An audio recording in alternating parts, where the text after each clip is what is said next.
Good morning students. Commercial law दे विच अज असी नवा चैप्टर स्टार्ट करना आ, चैप्टर नंबर 7 कंटीजेंट कॉन्ट्रैक्ट्स। सब तो पहला सानू ये पता होना चाहिए आ कि कंटीजेंट कॉन्ट्रैक्ट किस नूं कहंदे हन। Contract in which the promisor undertake to perform the contract only on the happening or non-happening of some future uncertain event is known as contingent or conditional contract। contingent contract की हुंदा ओ contract जिहदे विच promiser मतलब जिहड़ा promise कर रहा आ वो की promise कर रहा कि वो contract नू perform तां करेगा, but कदों करेगा जदों कोई future uncertain event मतलब जिहदा happen होना sure नहीं हुंदा उहनूं असीं uncertain event कहंदे आ।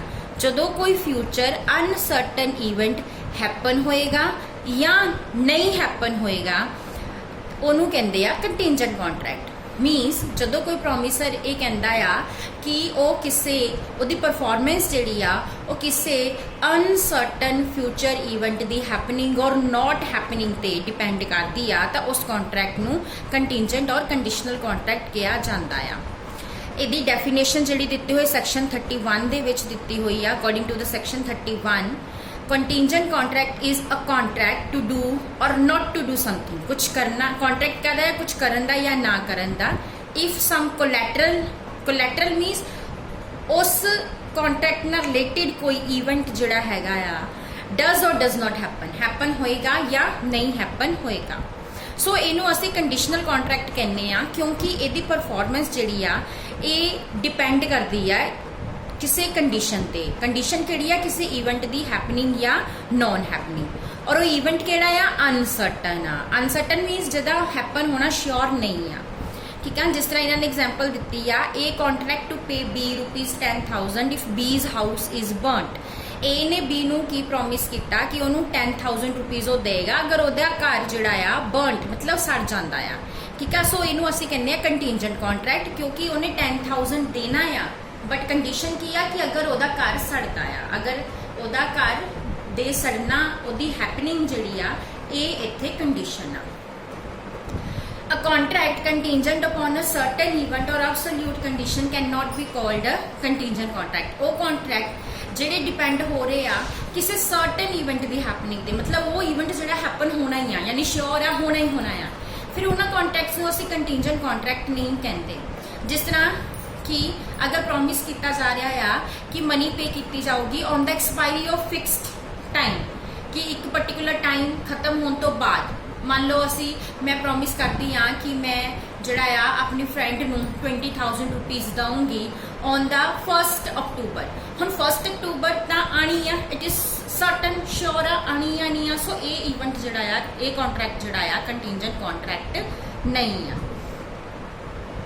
बट अ कॉन्ट्रैक्ट टू पे a certain some of money on the destruction of house by earthquake is contingent. But अगर ये प्रॉमिस किया जा रहा है कि मनी पे की जाएगी अगर जड़ा हाउस हैगा आ वो डिस्ट्रॉय हो जाता है अर्थक्वेक नाल, ये कंटीजेंट कॉन्ट्रैक्ट है क्योंकि इत्थे हाउस की डिस्ट्रक्शन बाय अर्थक्वेक सर्टन नहीं है, ये श्योर नहीं है। जिन्ने भी इंश्योरेंस के कॉन्ट्रैक्ट्स होंदे आ लाइफ इंश्योरेंस नूं छड्ड के गारंटी ते इंडमनिटी के कॉन्ट्रैक्ट होंदे आ सारे ही कंटीजेंट कॉन्ट्रैक्ट होंदे आ।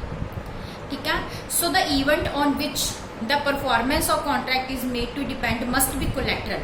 हुण जिहड़ी कंडीशन तुसी ला रहे हो कि वो हैपन होएगा या नहीं होएगा तां मैं आ काम करांगा वो उहदे नाल कनैक्टेड होना चाहिए है, उहदे नाल कोलैटरल जिहड़ा हैगा वो होना चाहिए है। ठीक है जी, हुण इहदे विच इहदे असैंशियल्स की आ कंटीजेंट कॉन्ट्रैक्ट दे असैंशियल एलीमेंट्स किहड़े हैगे आ। फर्स्ट की आ there must be a contract to do और नॉट टू डू समथिंग। सब तो पहला कि एक कॉन्ट्रैक्ट आ कुछ करन दा या कुछ ना करन दा। Second it must depend upon the happening और not happening in future of uncertain event. Second thing की आ कि ये प्रॉमिस जिहड़ा आ परफॉर्म करना इहदा परफॉर्मेंस जिहड़ी डिपेंड करती आ किसी अनसर्टन फ्यूचर इवेंट की हैपनिंग और नॉन हैपनिंग पे। एंड थर्ड की आ इवेंट मस्ट बी कोलैटरल और इंसीडेंटल।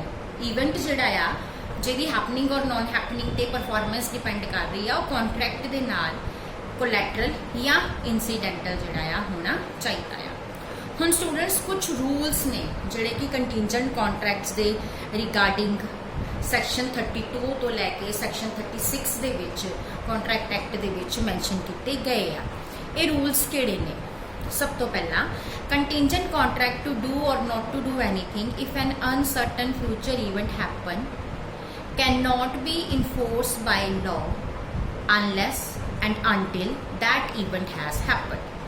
अगर तुसी कोई contingent contract साइन कर रहे हो ਜਿਹਦੇ 'ਚ ਕੁਝ ਕਰਨਾ ਆ ਜਾਂ ਨਹੀਂ ਕਰਨਾ और वो डिपेंड करता किसी अनसर्टन फ्यूचर इवेंट की हैपनिंग ते कि अगर वो इवेंट हैपन होएगा तो काम किया जाएगा या नहीं किया जाएगा।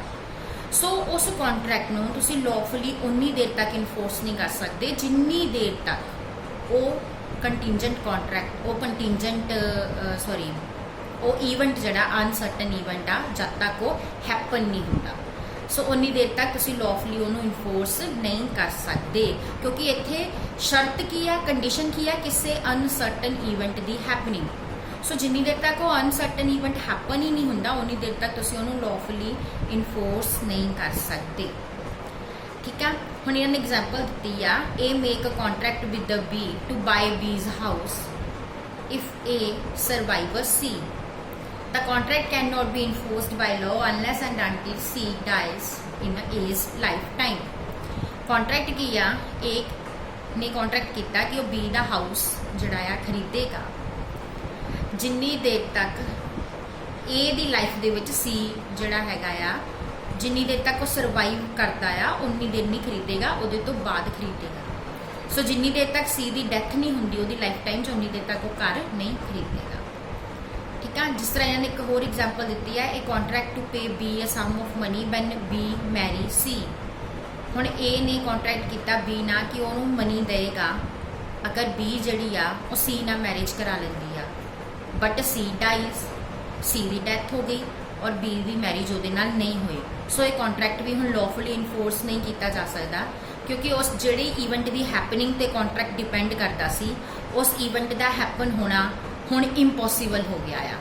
सो उत्थे भी उन्होंने जिहड़ा लॉफुली इनफोर्स नहीं किया जा सकता। सैकेंड आ कंटीजेंट कॉन्ट्रैक्ट टू डू और not to do anything if an uncertain future event does not happen. उत्थे सी कि इवेंट हैपन होएगा, हुण कंडीशन की है कि एक अनसर्टन फ्यूचर इवेंट अगर हैपन नहीं होएगा कैन बी इनफोर्सड। इस कॉन्ट्रैक्ट नूं लॉफुली कदों इनफोर्स किया जा सकता when the happening of that event become impossible क्योंकि इत्थे इवेंट का नॉट हैपन होना कंडीशन आ। सो जो वो हैपनिंग इंपॉसिबल हो जाएगी यानी श्योर हो जाएगा कि हुण इवेंट हैपन होना ही नहीं आ तो उस केस दे विच उस प्रॉमिस नूं परफॉर्म किया जाएगा। हुण इन्होंने एग्जाम्पल दी है ए ने बी नूं प्रॉमिस किया कि वो मनी देगा अगर एक सर्टन शिप जिहड़ा आ वो वापस नहीं आएगा और वो शिप जिहड़ा डुब गया इहदा मतलब हुण उहदा वापस आना इंपॉसिबल हो गया। सो हुण उहनूं मनी जिहड़ी हैगी पे करनी पएगी। नैक्सट थर्ड की आ rule if the future event on which contract is contingent is the way in which a person will act at an unspecified time the event shall be considered to become impossible when such a person does anything which render it impossible that he should so act within any definite time or otherwise then under further contingencies। अगर तुहाडा future event जिहड़ा आ जिहदे ते contingent contract depend आ वो future event इहो जिहा आ कि किसी परसन ने किसी पर्टिकुलर मैनर दे विच कोई बिहेव करना आ किसी टाइम ते उस वेले भी वो इवेंट जिहड़ा आ इंपॉसिबल हो जाएगा अगर वो परसन जिहदे बिहेवियर ते कॉन्ट्रैक्ट कंटीजेंट आ अगर वो परसन कुछ इहो जिहा कर दिंदा आ कि उहदे लई उस तरह नाल बिहेव करना जिहो जिहा कॉन्ट्रैक्ट मैंशन आ इंपॉसिबल हो जाता आ। ठीक है, उस वेले भी कॉन्ट्रैक्ट जिहड़ा आ लॉफुली तुसी इनफोर्स नहीं कर सकते। इन्होंने एग्जाम्पल की दी आ A agrees to pay B a sum of money if B marries C। एक वही वाली एग्जाम्पल दी है इन्होंने मैरिज वाली। A B नूं प्रॉमिस कर रहा कि ओनू मनी देगा अगर वो C ना मैरिज करा लेंदी है but C marriage D but C the marriage किसी होर नाल हो गई। सो B दा C नाल मैरिज करना हुण इंपॉसिबल हो गया। सो ये कॉन्ट्रैक्ट जिहड़ा हैगा the contract by A to pay B a sum of money is discharge, मतलब हुण उहनूं ये अपना प्रॉमिस परफॉर्म करना नहीं पेगा। उस तो बाद when a contract is a made contingent on the happening of specified uncertain event with in a fix time become void if the expiration of time so fix the specified event does not happen। अगर contract जिहड़ा आ वो किसी event the happening ते depend करता आ, but वो event the happening जिहड़ी आ एक particular time दे विच होनी चाहिदी आ, तो उस केस दे विच अगर टाइम वो खत्म हो जाता और वो ईवेंट हैपन नहीं हुंदा तो उस केस च भी वो कॉन्ट्रैक्ट जिहड़ा हैगा आ वो वॉइड हो जाएगा। जिस तरह इन्होंने एग्जाम्पल दी, ए ने बी नू प्रॉमिस किया वो मनी देगा उन्होंने अगर एक पर्टिकुलर शिप जिहड़ा 1 साल के अंदर वापस आ जाएगा, ठीक है। एंड कॉन्ट्रैक्ट तां ही इनफोर्स किया जा सकता अगर वो शिप 1 साल के अंदर आएगा आ जाए।